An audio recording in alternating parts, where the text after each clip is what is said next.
Hi friends, welcome back to my channel Rekha diary ವ್ಲಾಗ್ಸ್ಗೆ ನಿಮಗೆ ಸ್ವಾಗತ. ನಾವಿವತ್ತು ಬೆಳಗ್ಗೆಯಿಂದ ವ್ಲಾಗ್ನ ಸ್ಟಾರ್ಟ್ ಮಾಡಿದ್ದೀನಿ. ದೇವಸ್ಥಾನಕ್ಕೆ ಹೊರಟಿದ್ದೀವಿ, ಬನಶಂಕರಿ ದೇವಸ್ಥಾನಕ್ಕೆ. ಕವನ ನಾನು ಹೋಗ್ಬಿಟ್ಟು ಬರೋಣ ಅಂತ, ಮಕ್ಕಳು ಬರೋಲ್ಲ ಅಂದರು. ಇವತ್ತು ಸಂಡೇ ಬೇರೆ ಆಗಿರೋದ್ರಿಂದ ಅವರು ಬೇಗ ಎದೊಳ್ಳು ಇಲ್ಲ, ಬರೋಕ್ಕೂ ಒಪ್ಕೊಂಡಿಲ್ಲ. ನಮಗೆ ಯಾಕೋ ಹೋಗ್ಬೇಕಂತ ತುಂಬ ಫೀಲ್ ಆಗ್ತಿತ್ತು. ಸೊ ಅವಳಿಗೆ ರಜೆ ಇರೋದ್ರಿಂದ ಇವತ್ತೇ ಹೊರಟಿದ್ದೀವಿ, ಹೋಗ್ಬಿಟ್ಟು ಬರಬೇಕು. ಅವಳು ರೆಡಿಯಾಗಿದ್ದಾಳೆ. ಮೇಡಮ್ ಸೀರೆ ಉಟ್ಕೊಂಡ್ಬಿಟ್ಟಿದ್ದಾರೆ. ಟೆಂಪಲ್ದು ವಿಸಿಟ್ನ ನಿಮಗೂ ಮಾಡಿಸ್ತೀನಿ. ಅಲ್ಲೋದ್ಮೇಲೆ ವ್ಲಾಗ್ನ ಕಂಟಿನ್ಯೂ ಮಾಡ್ತೀನಿ. ನೋಡಿ ಫ್ರೆಂಡ್ಸ್, ಆಟೋ ಬುಕ್ ಮಾಡ್ಕೊಂಡಿದ್ವಿ, ಹೋಗ್ತಾ ಇದ್ದೀವಿ. ಸಾರಕ್ಕಿ ಸಿಗ್ನಲ್ ಬಂತು, ಇಲ್ಲಿಗೆ ದೇವಸ್ಥಾನನೂ ಬಂತು. ಬನಶಂಕರಿ ದೇವಸ್ಥಾನ ಯಾವಾಗಲೂ ಹಿಂಗೆ ಜಿಗಮಗ ಅಂತ ಮಿಂಚ್ತಾ ಇರುತ್ತೆ. ಜನ ಜಾಸ್ತಿ, ಮಾರ್ಕೆಟ್ ಬೇರೆ ಇರುತ್ತೆ ಅಲ್ಲೇ. ಸೊ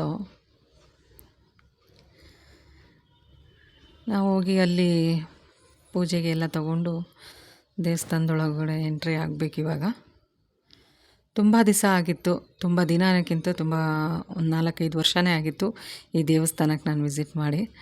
ಹೋಗೇ ಇರಲಿಲ್ಲ, ಅಮ್ಮ ಇರುವಾಗ ಹೋಗಿದ್ದಿದ್ದು. ಅದಾದಮೇಲೆ ನನಗೆ ದೇವಸ್ಥಾನಕ್ಕೆ ಹೋಗೇ ಇರಲಿಲ್ಲ. ಸೊ ಇವತ್ತು ಯಾಕೋ ತುಂಬ ಮನಸ್ಸಿಗೆ ಅನಿಸ್ತಾ ಇತ್ತು ಹೋಗಬೇಕಂತ. ಸಡನ್ನಾಗಿ ಪ್ಲ್ಯಾನ್ ಮಾಡಿ ಶುಕ್ರವಾರ ಮಂಗಳವಾರ ಅಂತ ಕಾಯ್ದೆ, ಭಾನುವಾರ ಹೋಗ್ಬಿಡೋಣ ಅಂತ ಅಂದ್ಕೊಂಡು ಕವನಂಗೂ ರಜೆ ಇದ್ದಿದ್ದರಿಂದ ಹೊರಟ್ಬಿಟ್ವಿ. ತುಂಬ ಚೆನ್ನಾಗಿ ಅನಿಸ್ತಾ ಇತ್ತು. ಎಲ್ಲರೂ ನಿಂಬೆಹಣ್ಣು ದೀಪ ಹಚ್ಚೋಕ್ಕೆಲ್ಲ ಆರತಿ ಎಲ್ಲ ರೆಡಿ ಮಾಡಿಕೊಂಡು ಹೋಗ್ತಾ ಇದ್ದಿದ್ದು. ದೇವಸ್ಥಾನದ ಒಳಗಡೆ ವಿಡಿಯೋ, ಫೋಟೋ, ದೇವ್ರದ್ದೇ ಯಾವುದೇ ರೀತಿ ತೆಗಿಯೋಕ್ಕಲ್ಲಿ ಬಿಡೋದಿಲ್ಲ. ಸೊ ನಾನು ಅಲ್ಲೇನೂ ಇದು ಮಾಡೋಕ್ಕಾಗಿಲ್ಲ. ಪೂಜೆ ಮುಗಿಸ್ಕೊಂಡು ಬಂದು ಆಚೆ ಕಡೆ ಸ್ವಲ್ಪ ಹೊತ್ತು ಕೂತ್ಕೊಂಡ್ವಿ.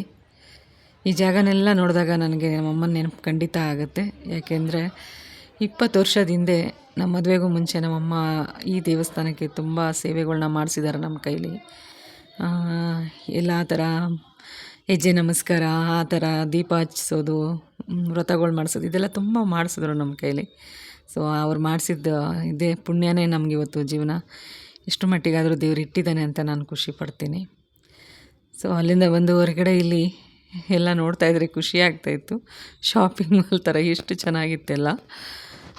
ನಾನು ಸ್ವಲ್ಪ ಅಲ್ಲಿ ಏನೇನೋ ತೊಗೊಂಡೆ, ಬತ್ತಿ, ತರಕಾರಿ ಈ ಥರ ಶಾಪಿಂಗ್ ಮಾಡಬೇಕು. ಯಾಕೆಂದರೆ ಆವಾಗ ಈ ಥರ ಮಾಡ್ತಿದ್ವಿ ಅಂತ ಕವನಂಗೆ ಪರಿಚಯ ಮಾಡಿಸ್ದೆ. ಈ ಥರ ಅವಳನ್ನ ಕರ್ಕೊಂಡು ಈ ದೇವಸ್ಥಾನಕ್ಕಿದೆ ಫಸ್ಟ್ ಟೈಮ್ ನಾವಿಬ್ಬರು ಅಲ್ಲಿಗೆ ಹೋಗಿದ್ದು. ಸೊ ಅವಳಿಗೆ ತೋರಿಸೋಣ ಈ ಥರ ಎಲ್ಲ ಅಂತ. ಅಮ್ಮ ಇರುವಾಗ ನಾವು ಈ ಥರ ಬರ್ತಾಯಿದ್ವಿ ಕವನ ಅಂತ ಎಲ್ಲ ಹೇಳ್ಕೊಂಡು ಅವಳ ಜೊತೆ ಮಾತಾಡಿಕೊಂಡು ಎಲ್ಲ ತರಕಾರಿ ಶಾಪಿಂಗ್ ಎಲ್ಲ ಮಾಡ್ಕೊಂಡು ಎಲ್ಲಿ ಬಂದ್ವಿ. ಸೋಡಾ ಕುಡಿತೀಯಮ್ಮ ಅಂತ ಅವಳು. ಬಿಸಿಲು ತುಂಬಾ ಇತ್ತು ಇವತ್ತು. ಯಾಕಂದರೆ 1 ವಾರದಿಂದನೇ ಮಳೆ ವಾತಾವರಣನೇ ಇದ್ದಿದ್ದು ಜಾಸ್ತಿ. ಸೊ ಇವತ್ತು ಬಿಸಿಲು ಚೆನ್ನಾಗಿತ್ತು. ಮಳೆ ಇದ್ದಿದ್ರೆ ನಮಗೂ ಅಲ್ಲಿ ಓಡಾಡೋಕ್ಕೆ ಕಷ್ಟ ಆಗ್ತಿತ್ತು. ಸೊ ಅಲ್ಲಿಂದ ಮನೆ ಕಡೆಗೆ ಹೊರಟ್ವಿ ಎಲ್ಲ ಮುಗಿಸ್ಕೊಂಡು. ದೇವಸ್ಥಾನದಲ್ಲೇ ಪ್ರಸಾದ ಸಿಕ್ಕಿದ್ರಿಂದ ನಮಗೆ ಅಲ್ಲೇ ಪೊಂಗಲ್ ಕೊಟ್ಟಿದ್ದರು. ಸೊ ಅಲ್ಲಿ ಅದನ್ನು ತಿನ್ಕೊಂಡು ಬಂದ್ವಿ.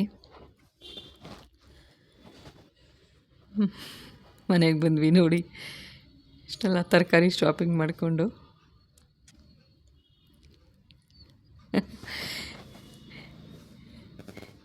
ಇದೇನೋ ಸಂತೆಗೆ ಹೋಗಿದ್ವಾ ನಾವು ದೇವಸ್ಥಾನಕ್ಕೆ ಹೋಗಿದ್ವಾ ಅಂತ ಇಬ್ಬರು ಮಾತಾಡ್ಕೊಂಡು ನಗ್ತಾ ಇದ್ವಿ. ಈ ಕಪ್ಪು ತುಂಬ ಇಷ್ಟ ಆಯಿತು ಅಲ್ಲಿ. ನೋಡಿ, ಇದು ಒಣಗೊನೆ ಸೊಪ್ಪು. ನಮಗೆ ತುಂಬ ದಿನ ಆಗಿತ್ತು, ನಾನು ಅದನ್ನು ನೋಡೂ ಇರಲಿಲ್ಲ, ತಗೊಂಡೂ ಇರಲಿಲ್ಲ. ಅಲ್ಲಿ ಎಷ್ಟು ಥರ ಸೊಪ್ಪಿತ್ತಂದರೆ ಕವನ ಹೇಳ್ತಾಯಿದ್ಲು ನನಗೆ ಈ ಥರ ಸೊಪ್ಪುಗಳದು, ಈ ಸೊಪ್ಪಿಂದೆಲ್ಲ ಹೆಸ್ರುಗಳೇ ಗೊತ್ತಿಲ್ಲ ಅಮ್ಮ ನನಗೆ ಕೆಲವೊಂದು ಅಂತ ಇದ್ಲು. ಸೊ ಇನ್ನು ತಿಳ್ಕೊಬೇಕಲ್ವ ಅವರು. ಕೆಲವೊಂದೆಲ್ಲ ಗೊತ್ತಾಗತ್ತೆ, ಕೆಲವೆಲ್ಲ ನಾವು ಅವಾಗೆಲ್ಲ ಯೂಸ್ ಮಾಡ್ತಾಯಿದ್ದಿದ್ದು, ಅಮ್ಮವರೆಲ್ಲ ಯೂಸ್ ಮಾಡ್ತಿದ್ದಿದ್ದು ಸೊಪ್ಪುಗಳೆಲ್ಲ ಸಾಮಾನ್ಯವಾಗಿ ಈಗಿನ ಮಕ್ಳಿಗೆ ಅಷ್ಟು ಜಲ್ದಿ ಗೊತ್ತಾಗೋದಿಲ್ಲ. ಕಪ್ಪಂತೂ ನಂಗೆ ತುಂಬ ಇಷ್ಟ ಆಯಿತು. ಅಲ್ಲಿ ಸಿಕ್ತು, ತೊಗೊಂಡೆ. 100 ರೂಪೀಸಿಗೆ 6 ಪೀಸು. ಬಟ್ ವರ್ತ್ ಅನಿಸ್ತು, ಕ್ವಾಲಿಟಿನೂ ಚೆನ್ನಾಗೇ ಇತ್ತು, ಕ್ಯೂಟಾಗಿ. ಸೊ ಅದೊಂದು ಪ್ಲೇಟ್ಸು ಇಷ್ಟನ್ನು ಮಾತ್ರ ತಗೊಂಡು ಬಂದಿದ್ದಲ್ಲಿಂದ. ಮನೆಗೆ ಬಂದರೆ ನಮ್ಮಪ್ಪ ಅಲ್ಲಿ ನರ್ಸರಿದು ಒಂದು ಇದನ್ನು ಮಾಡ್ತಾರೆ ಅವರು, ಅದರಲ್ಲೂ ಕೆಲಸನ ಮಾಡ್ತಾರೆ. ಸೊ ಅವರು ನುಗ್ಗೆ ಸೊಪ್ಪನ್ನು ತೊಗೊಂಡು ಬಂದರು. ತುಂಬ ಫ್ರೆಶ್ಶಾಗಿ ತುಂಬ ಚೆನ್ನಾಗಿತ್ತು. ಸೊ ಇದೇನು ಅದು ತಂದು ಕೊಟ್ಟಿದ್ದ ವಸ್ತು ಏನು ಅನ್ನೋದಕ್ಕಿಂತ ತಂದು ಕೊಟ್ಟೋರು ತುಂಬ ಮುಖ್ಯ ಆಗ್ತಾರೆ. ನಮ್ಮಪ್ಪ ನಂಗೆ ಹಂಗೆ ತಂದು ಕೊಟ್ಟಿದ್ದು ನಂಗೆ ತುಂಬ ಖುಷಿಯಾಯಿತು. ತಂದು ಕೊಡ್ತಾಯಿರ್ತಾರೆ ಆವಾಗವಾಗ ಬಾಳೆದಿಂಡು, ನುಗ್ಗೆ ಸೊಪ್ಪು ಆ ಥರ ಏನೇ ಸಿಕ್ಕಿದ್ರೂ ತಂದು ಕೊಡ್ತಾರೆ ಅಲ್ಲಿಂದ. ಇಲ್ಲಿ ನೋಡಿ ಈವ್ನಿಂಗ್ ಆಯಿತು. ಇವರು ಒಂದು ರೀಲ್ಸ್ನ ಮಾಡೋಕ್ಕೋಸ್ಕರ ನನ್ನ ಅಕ್ಕನ ಮಗನಿಗೂ ನನ್ನ ಮಗನ ಕೈಲಿ ಮಾಡ್ಸೋಕ್ಕೋಸ್ಕರ ಕವನ ರೇಣು ಎಲ್ಲ ಏನು ಶ್ರಮ ಪಡ್ತಾಯಿದ್ದಾರೆ ಅಂದರೆ 3 ಅವರ್ ತೊಗೊಂಡ್ರು ಒಂದು ಸಾಂಗ್ನ ರೆಡಿ ಮಾಡೋದಕ್ಕೆ. ಅದರಲ್ಲೂ ನಮ್ಮ ಅಕ್ಕನ ಮಗ ನನ್ನ ದೊಡ್ಡ ಮಗ ಬಂದು ಇಬ್ಬರು ಚೇಷ್ಟೇನೆ ಸ್ವಲ್ಪ. ಅವರು ಆ ತಲೆಹರಟೆಗಳ್ನ ಸರಿ ಮಾಡಿ ಇವರು ರೆಡಿ ಮಾಡಿಸೋ ಅಷ್ಟರಲ್ಲಿ ಸಾಕಾಗೋಗ್ಬಿಟ್ರು. ನಾನು ಸುಮ್ಮನೆ ಕೂತ್ಕೊಂಡು ಕಾಮಿಡಿಯಾಗಿತ್ತು, ನಗಾಡ್ಕೊಂಡು ವೀಡಿಯೋ ಮಾಡ್ಕೊಳ್ತಾ ಇದ್ದೆ. ಅಕ್ಕನ ಮಗಂಗೆ ಬಂದು ಇದೇ ಫಸ್ಟ್ ಟೈಮು ಈ ಥರ ಮಾಡಬೇಕಂತ ಅವನ್ನ ಒತ್ತಾಯ ಮಾಡಿದ್ದು. ಅವನಿಗೆ ಇದಕ್ಕೆಲ್ಲ ಮಾಡ್ತಿರಲಿಲ್ಲ ಅವನು. ನೀವು ನನ್ನ ಮಕ್ಕಳಾದರೆ ಆಲ್ಮೋಸ್ಟ್ ಈ ಕವನ ಜೊತೆಯಲ್ಲೆಲ್ಲ ಈ ಥರ ರೀಲ್ಸು ವೀಡಿಯೋಸ್ ಅಂತ ಎಲ್ಲ ಮಾಡ್ಕೊಳ್ತಿದ್ರು. ಟೈಮ್ ಇದ್ದಿದ್ದು ಯಾವಾಗ ಟೈಮ್ ಇರುತ್ತೆ ಆವಾಗೆಲ್ಲ. ಸೊ ಇವನ ಕೈಲಿ ಫಸ್ಟ್ ಟೈಮ್ ಮಾಡಿಸ್ತಾಯಿದ್ರು. ಅವನು ತುಂಬ ನರ್ವಸ್ ಆಗ್ತಾಯಿದ್ದ. ನಾನು ಯಾವುದೋ ಸ್ಟೇಜ್ ಮೇಲೆ ಇದ್ದೀನಿ ಅನ್ನೋ ಥರನೇ ಅವನಿಗೆ ಭಯ. ಮತ್ತು ಅದೊಂಥರ ಕಾಮಿಡಿಯಾಗಿ ಚೆನ್ನಾಗೂ ಇತ್ತು. ಎಲ್ಲರೂ ಸೇರಿಕೊಂಡು ನಗಾಡಿಸ್ಬಿಟ್ರು ತುಂಬ. ಬಟ್ ಒಂದೇನು ಹೇಳೋದು ಅಂದರೆ ಫ್ರೆಂಡ್ಸ್, ಎಲ್ಲರಲ್ಲೂ ಒಂದು ಕಲೆ ಇದ್ದೇ ಇರುತ್ತೆ ಖಂಡಿತ. ಆ ಕಲೆನ ನಾವು ಹುಡುಕಿ ಹೊರಗೆ ತೆಗಿಬೇಕು ಅಷ್ಟೇ. ಸ್ವಲ್ಪ ನಾವು ಸಾಥ್ ಕೊಟ್ಟರೆ ಎಂಥವ್ರಿಗೂ ಅದು ಬಂದ್ಬಿಡುತ್ತೆ ಯಾವುದಾದ್ರೂ ಒಂದು ಕಲೆ. ಎಲ್ಲರೂ ಸ್ಟಾರ್ಟಿಂಗಲ್ಲಿ ಒಂದು ಇದಿದ್ದೋರೇ, ಅಂದರೆ ಯಾರೂ ಎಲ್ಲ ಕಲಿತು ಬಂದಿರಲ್ಲ. ನೋಡಿ ಕವನಂದು ಕಾಮಿಡಿ ಹೆಂಗಿದೆ ಅಂತ, ಪರ್ಕೆ ಎಲ್ಲ ಹಿಡ್ಕೊಂಡು ಓಡಾಡಿಕೊಂಡು ಎಲ್ಲರೂ ಎಲ್ಲನೂ ಕಲ್ತಿರಲ್ಲ. ಸೊ ನಾವು ಹೇಳ್ಕೊಡ್ತಾ ಹೋದರೆ ಖಂಡಿತ ಕಲಿತಾರೆ. ಖಂಡಿತ ಇದಕ್ಕೆಲ್ಲ ನಾವು ದಾರಿ ಮಾಡಿಕೊಡ್ಬೇಕು. ಬರೀ ಓದು ಅಂತ ಓದೋದೇ ಅದೇ ಥರ ಪ್ರೆಷರ್ ಹಾಕೋದಲ್ಲ. ಎಲ್ಲ ಇರಬೇಕು, ವಿದ್ಯೆನೂ ಇರಬೇಕು, ಈ ಥರ ಏನಾದರೂ ಟ್ಯಾಲೆಂಟು ಇರಬೇಕು. ಅದಕ್ಕೆ ನಾವು ಸಪೋರ್ಟು ಮಾಡಬೇಕು ಅನ್ನೋದು ನನ್ನ ಉದ್ದೇಶ ಅಷ್ಟೇ. ಬಟ್ ಅದನ್ನು ನೋಡಿದಾಗ ನಾವೇ ತಾನೇ ಖುಷಿ ಪಡ್ತೀವಿ. ಇದೆಲ್ಲ ರೆಡಿಯಾಗಿ ಸಾಂಗ್ ಪ್ರಿಪೇರ್ ಆಗೋಷ್ಟರಲ್ಲಿ ಎಷ್ಟೆಲ್ಲ ಇದಾಗ್ಬಿಡ್ತು. ನಗಾಡಿ ತುಂಬ ಸಾಕಾಗೋಯ್ತು. ನಮ್ಮ ಗುಂಡು ಅಂತೂ ನೋಡಿ ಏನು ನಗ್ತಿದೆ ಅಂತ ವಿಡಿಯೋ ಮಾಡೋಕ್ಕೋಗಿ. ಒಂದು ಮಾತು ಹೇಳ್ತೀನಿ ಫ್ರೆಂಡ್ಸ್, ಮನುಷ್ಯನಲ್ಲಿ ಮಾನವೀಯತೆ ಇಲ್ಲದಿದ್ದರೆ ಮತ್ಯಾವ ಅದ್ಭುತ ಗುಣಗಳು ಲೆಕ್ಕಕ್ಕೆ ಬರೋದಿಲ್ಲ ಅಲ್ವಾ? ಈ ಥರ ಒಂದು ಮಾತು ಹೇಳ್ಬೇಕನ್ನಿಸ್ತು. ನನ್ನ ದೊಡ್ಡ ಮಗ, ನನ್ನ ಅಕ್ಕನ ಮಗ ಇಬ್ಬರು ಒಂದೇ ಥರ ಕಾಣಿಸ್ತಾರೆ ನೋಡೋಕ್ಕೆ. ಯಾಕೆಂದರೆ 3 ತಿಂಗಳಿಗಷ್ಟೇ ಅವರು ಡಿಫ್ರೆನ್ಸ್ ಇರೋದು. ನನ್ನ ದೊಡ್ಡ ಮಗ ಬಂದು ಅಕ್ಕನಿಗೆ ಇನ್ನೊಬ್ಳು ದೊಡ್ಡ ಮಗಳಿದ್ದಾಳೆ, ಇವನು 2ನೇವನು. ಸೊ 3 ತಿಂಗಳಲ್ಲಿ ಗ್ಯಾಪ್ ಇದೆ ಇವರಿಗೂ. ಆದರೆ ತುಂಬ ಕ್ಲೋಸಾಗಿ ಫ್ರೆಂಡ್ಸ್ ಥರ ಇರ್ತಾರೆ ಯಾವಾಗಲೂ. ಅವರ ಬ್ರದರ್ಸ್ ಅಂತ ಯಾವತ್ತೂ ಅನಿಸೋದಿಲ್ಲ. ಹೊರಗಡೆ ಹೋದರೆ ಇವರಿಬ್ಬರು ಫ್ರೆಂಡ್ಸ್ ಅನ್ಕೋಬೇಕು, ಆ ಥರನೇ ಇರ್ತಾರೆ. ಕವನ ರೇಣು ಅಂತೂ ಇವ್ರನ್ನ ಸರಿ ಮಾಡಿ ನಿಲ್ಲಿಸೋ ಅಷ್ಟರಲ್ಲಿ ಸಾಕಾಗೋಗ್ಬಿಟ್ರು. ಒಳ್ಳೆ ಎಂಟರ್ಟೈನ್ಮೆಂಟ್ ಆಯಿತು ಸಂಡೇ ಈವ್ನಿಂಗ್ ನಮಗೆ. ನಾನೊಂದು ಕಡೆ ಅಡುಗೆ ಕೆಲಸನೆಲ್ಲ ಮುಗಿಸಿದ್ದೆ. ಇವ್ರದ್ದೆಲ್ಲ ಆದಮೇಲೆ ಊಟ ಮಾಡಬೇಕು. ನೋಡಿ ಇದೊಂದು ಚಿಕ್ಕ ಇದನ್ನು ಮಾತ್ರ ತೋರಿಸ್ತೀನಿ ರೆಡಿ ಆದಮೇಲೆ. ಯಾಕೆಂದರೆ ಸಾಂಗ್ ಪ್ಲೇ ಮಾಡಲ್ಲ, ಕಾಫಿ ಲೇಟ್ ಆಗುತ್ತೆ ಅನ್ನೋದಕ್ಕೋಸ್ಕರ ಅಷ್ಟೇ. ಜಸ್ಟ್ ಇದೆಲ್ಲ ಕಂಪ್ಲೀಟ್ ಆದಮೇಲೆ ಇದು ಇನ್ಸ್ಟಾಗ್ರಾಮಲ್ಲಿ ನನ್ನ ಐಡಿಯಲ್ಲಿ ಚೆಕ್ ಮಾಡಿ ಖಂಡಿತ ನೋಡ್ಬೋದು, ಚೆನ್ನಾಗಿದೆ. ನೆಕ್ಸ್ಟ್ ಡೇ ವ್ಲಾಗ್ನ ಕಂಟಿನ್ಯೂ ಮಾಡ್ತಿದ್ದೀನಿ ಫ್ರೆಂಡ್ಸ್. Good morning. ಇಲ್ಲಿ ನಾನು ರಾಗಿ ರೊಟ್ಟಿ, ಮಸಾಲ ರಾಗಿ ರೊಟ್ಟಿ ಮಾಡೋಣ ಅಂತ ಇಟ್ಕೊಂಡಿದ್ದೀನಿ. ಅದಕ್ಕೆ ಕ್ಯಾರೆಟ್ ತುರಿದಿಟ್ಕೊಂಡಿದ್ದೆ, ಈರುಳ್ಳಿ, ಸೊಪ್ಪು ನೋಡಿ ಇದರಲ್ಲಿ 3 ಥರ ಸೊಪ್ಪಿದೆ. ಸಬ್ಬಕ್ಕಿ ಮತ್ತು ನುಗ್ಗೆ ಸೊಪ್ಪು ಮತ್ತು ಕೊತ್ತಂಬರಿ, ಹಸಿಮೆಣ್ಸಿನ್ಕಾಯಿ ಇಷ್ಟನ್ನು ಹಾಕ್ಕೊಂಡಿದ್ದೀನಿ. ಸೊಪ್ಪು ನಾವು ಎಷ್ಟು ಥರ ಬೇಕಾದರೂ ಹಾಕ್ಕೊಳ್ಬೋದು ರೊಟ್ಟಿಗೆ. ನಾನು ಹಿಂದಿನ ವ್ಲಾಗಲ್ಲೂ ಸಹ ಹೇಳಿದ್ದೆ, ಈ ರೀತಿ ಸೊಪ್ಪುಗಳನ್ನ ಹಾಕೋದ್ರಿಂದ ಮಕ್ಕಳು ಏನೂ ತೆಗೆದಿಡದೆ ತಿಂದುಬಿಡ್ತಾರೆ ಅಂತ. ಸೊ ನುಗ್ಗೆ ಸೊಪ್ಪನ್ನು ಹಾಗೆ ಕೊಟ್ಟರೆ ತಿಂತಾರೆ ಮಕ್ಕಳು? ಖಂಡಿತ ಇಲ್ಲ, ಕೆಲವರು ಅಷ್ಟೇ ತಿಂತಾರೆ. ಸೊ ನಾನು ಇದರಲ್ಲಿ ಏನಿದೆ ಅಂತಲೂ ಕೇಳಿದೆ, ತಿಂದುಬಿಡ್ತಾರೆ. ಹಾಗಾಗಿ ಅಪ್ಪ ತಂದು ಕೊಟ್ಟಿದ್ದು ನುಗ್ಗೆ ಸೊಪ್ಪಂತೂ ಫ್ರೆಶ್ ಆಗಿತ್ತು. ನೋಡೋದಕ್ಕೆ ಖುಷಿ ಆಗ್ತಿತ್ತು. ಫಸ್ಟು ರೊಟ್ಟಿಗೆ ಹಾಕಿಬಿಡೋಣ, ಆಮೇಲೆ ಕ್ಲೀನ್ ಮಾಡಿ ಇಟ್ಕೊಂಡ್ರೆ ಫ್ರಿಜ್ಜಲ್ಲಿ ಆಯಿತು, ಪಲ್ಯನೂ ಮಾಡ್ಕೊಳ್ಬೋದು. ಅದರಲ್ಲಿ ಎಷ್ಟು ವೆರೈಟೀಸ್ ಮಾಡ್ಬೋದು ಗೊತ್ತಾ. ನಾನು ನೆಕ್ಸ್ಟ್ ಟೈಮ್ ಎಲ್ಲ ತೋರಿಸ್ತಾ ಹೋಗ್ತೀನಿ ಆ ಥರ. ಇದನ್ನು ನಾನು ಜೀರಿಗೆನೂ ಉಪ್ಪು ಹಾಕ್ಬಿಟ್ಟು ಕಲಿಸ್ಕೊಳ್ತೀನಿ.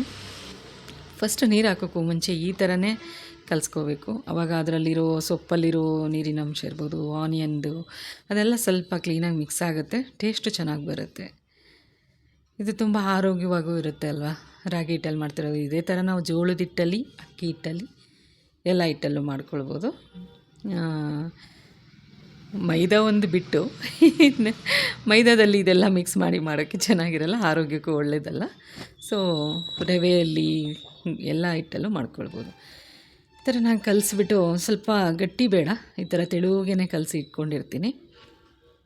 ನೋಡಿ, ನಾನೊಂದು ಕವರ್ನ, ಇದು ಹೋಳಿಗೆ ಶೀಟ್ ಅಂತಲೂ ಹೇಳ್ತಾರೆ, ಬಟರ್ ಪೇಪರ್ ಅಂತಲೂ ಹೇಳ್ತಾರೆ. ನಾನು ಇದರಲ್ಲೇ ತಟ್ಕೊಳ್ಳೋದು, ಯಾಕೆಂದರೆ ಸ್ವಲ್ಪ ತೆಳುವಿಗೂ ತಟ್ಕೋಬೋದು. ಮತ್ತು ಕೈಯಲ್ಲಿ ತೆಗ್ದು ಹಾಕಬೇಕು ತವ ಮೇಲೆ ಅಂತಿಲ್ಲ, ಅದ್ರ ಮೇಲೆ ಹಾಕಿಬಿಡ್ಬೋದು. ನಾರ್ಮಲಾಗಿ ಬೇರೆ ಎಣ್ಣೆ ಪೇಪರ್ ಮೇಲೆ, ಬಾಳೆ ಎಲೆ ಮೇಲೆ ಈ ಥರ ಎಲ್ಲ ತಟ್ಟೋರು ಸ್ವಲ್ಪ ದಪ್ಪನಾಗಿ ತಟ್ಕೊಂಡ್ರೆ ಆಯಿತು. ಯಾಕೆಂದರೆ ಇದರಲ್ಲಿ ತಣ್ಣೀರೇ ಬಳಸಿ ಕಳಿಸಿರ್ತೀವಿ. ಬೇಕಿದ್ರೆ ಆ ಥರ ತಟ್ಟೋರು ಸ್ವಲ್ಪ ಬಿಸಿ ನೀರು ಬಳಸ್ಕೊಳ್ಬೋದು. ನಾನಿಲ್ಲಿ ಈ ಥರ ತಣ್ಣೀರಲ್ಲೇ ಕಲಿಸ್ಕೊಂಡ್ಬಿಡ್ತೀನಿ, ಯಾಕೆಂದರೆ ಇದನ್ನು ಹಂಗೆ ಹಾಕ್ಬೋದಲ್ವ ಅಂತ. ಆಲ್ಮೋಸ್ಟ್ ಇದರಲ್ಲಿ ಕವರಲ್ಲಿ ತುಂಬ ಚೆನ್ನಾಗಿ ಬರುತ್ತೆ. ನಾನು ಸ್ವಲ್ಪ ಮಧ್ಯ ಮಧ್ಯ ಗ್ಯಾಪು ಬಿಡ್ತೀನಿ ಅಲ್ಲಿ ಕಂಪ್ಲೀಟು, ಯಾಕೆಂದರೆ ಚೆನ್ನಾಗಿ ಬೇಯುತ್ತೆ ಅಂತ ಅಷ್ಟೇ. ಇವಾಗ ರೊಟ್ಟಿ ತಟ್ಕೊಂಡಾಯಿತು. ಕವನನೂ ಹೊರಟು ನಿಂತಿದ್ದಾಳೆ, ಈ ಕಡೆ ರೇಣುನೂ ರೆಡಿ ಆಗಿಬಿಟ್ಟಿದ್ದಾನೆ. ಸೊ ಬೇಗ ಬೇಗ ಕೊಡಬೇಕು. ಬೆಳಗ್ಗೆ ರೊಟ್ಟಿ ಕೆಲಸ ಹಚ್ಕೊಂಡಾಗ ಸ್ವಲ್ಪ ರಿಸ್ಕೇ ಆಗುತ್ತೆ. ಸೊ ಇರಲಿ, ಪರವಾಗಿಲ್ಲ, ಸ್ವಲ್ಪ ಅಷ್ಟೇ ಪ್ರಯತ್ನ ಮಾಡಿದ್ರೆ ಖಂಡಿತ ಆಗುತ್ತೆ. ಅವ್ರಿಗೆ ಫಸ್ಟು ಬಿಸಿದೆಲ್ಲ ಕೊಟ್ಬಿಟ್ರೆ ಇಬ್ಬರಿಗೂ, ನೆಕ್ಸ್ಟು ನಮ್ಮ ಮನೆಯವ್ರಿಗೆ ಅವರಿಗೆಲ್ಲ ಆಗುತ್ತೆ ಅಂತ. ಈ ರೊಟ್ಟಿ ರೆಡಿ ಆಗ್ತಿದೆ. ಇದನ್ನು ಹೀಗೆ ಕೈಯಿಂದ ತೆಗಿಬೇಕಾಗಿಲ್ಲ, ಈಗಲೇ ಕವರ್ನೇ ತೆಗೆದ್ಬಿಟ್ಟು ತವ ಮೇಲೆ ಹಂಗೆ ಹಾಕಿಬಿಟ್ರೆ ಆಯಿತು. ಉರಿ ಸಣ್ಣ ಇಡಬೇಕು, ಕವರ್ ಸುಟ್ಟೋಗುತ್ತೆ ಅನ್ನೋ ಪ್ರಾಬ್ಲಮ್ ಇಲ್ಲ, ಯಾಕೆಂದರೆ ಅದು ಬಟರ್ ಶೀಟ್ ಆಗಿರೋದ್ರಿಂದ. ಅದು ಇನ್ನೊಂದು ಪೇಪರಲ್ಲಿ ನಾವು ತಟ್ಕೊಳ್ಳೋ ಅಷ್ಟರಲ್ಲಿ ಇದು ಸ್ವಲ್ಪ ಅದೇ ಕವರೇ ಬಿಟ್ಬಿಡುತ್ತೆ, ಹಂಗೆ ತಕ್ಕೊಂಡ್ರೆ ಆಯಿತು. ನಾನು ಇನ್ನೊಂದು ರೊಟ್ಟಿನ ತೊಟ್ಕೊಳ್ತೀನಿ, ಅದು ಸ್ವಲ್ಪ ಬಿಸಿ ಆಗೋವರೆಗೂ. ಹಾಕಿದ ತಕ್ಷಣ ಪೇಪರ್ನ ತೆಗಿಯೋಕ್ಕೆ ಹೋಗಬಾರ್ದು, ಅದು ಬರೋಲ್ಲ ಜಲ್ದಿ. ಸ್ವಲ್ಪ ಬಿಸಿ ತಗಲಿ, ಅದು ಇಟ್ಕೊಂಡ್ಮೇಲೆ ಎತ್ಕೊಂಡ್ರೆ ಬಂದುಬಿಡುತ್ತೆ. ನನ್ನ ಮಗನೂ ಸ್ಕೂಲಿಗೆ ರೆಡಿ ಆಗಿದ್ದಾನೆ, ಚಿಕ್ಕವನು. ಅಮ್ಮ ಬೇಗ ಅಂತ ಕೇಳ್ತಾ ಇದ್ದ. ಅವನಿಗೆ ರಾಗಿ ರೊಟ್ಟಿ ಅಷ್ಟು ಇಷ್ಟ ಆಗಲ್ಲ, ಬಟ್ ನಾವು ಫೋರ್ಸ್ ಮಾಡಿ ತಿನ್ನಿಸ್ತೀವಿ ಅಷ್ಟೇ, ಒಳ್ಳೇದಂತ. ಏನು ಮಾಡಿದ್ರು ರಾಗಿಯಲ್ಲಿ ಏನು ಮಾಡಿದ್ರು ಅವನಿಗೆ ಸ್ವಲ್ಪ ಕಷ್ಟನೇ, ಬಟ್ ಒಳ್ಳೇದಂತ ನಾವು ಬಿಡಲ್ಲ, ಬಲವಂತವಾಗಿ ತಿನ್ನಿಸ್ತೀವಿ. ಸೊ ಇಲ್ಲಿಗೆ ರೊಟ್ಟಿ ರೆಡಿ ಆಗಿದೆ ಫ್ರೆಂಡ್ಸ್. ಇದಕ್ಕೆ ಜೊತೆ ನಾನು ಕಾಯಿ ಚಟ್ನಿ ಮಾಡಿದ್ದೆ, ಶೇಂಗಾ ಚಟ್ನಿ ಕೂಡ ಮಾಡ್ಕೊಳ್ಬೋದು. ನಾನು ನೆಕ್ಸ್ಟ್ ಟೈಮ್ ಮತ್ತೆ ಅದನ್ನು ತೋರಿಸ್ತೀನಿ ಚಟ್ನಿ ಜೊತೆ. ಬಟ್ ಮಾಡ್ಕೊಂಡಿದ್ದೀನಿ, ಇವಾಗ ಟೈಮ್ ಆಗಿದೆ ನನಗೆ ಅಂತ. ಇಲ್ಲಿಗೆ ನಾನು ವ್ಲಾಗ್ನ ಎಂಡ್ ಮಾಡ್ತಿದ್ದೀನಿ ಫ್ರೆಂಡ್ಸ್. ಪ್ಲೀಸ್ ನನ್ನ ಚಾನಲ್, ನನ್ನ ವೀಡಿಯೋಸ್ ನಿಮ್ಗೆ ಇಷ್ಟ ಆಗ್ತಾಯಿದ್ರೆ ಒಂದು ಲೈಕ್ ಮಾಡಿ, ಶೇರ್ ಮಾಡಿ, ಕಮೆಂಟ್ ಮಾಡಿ, ಸಬ್ಸ್ಕ್ರೈಬ್ ಮಾಡ್ಕೊಂಡು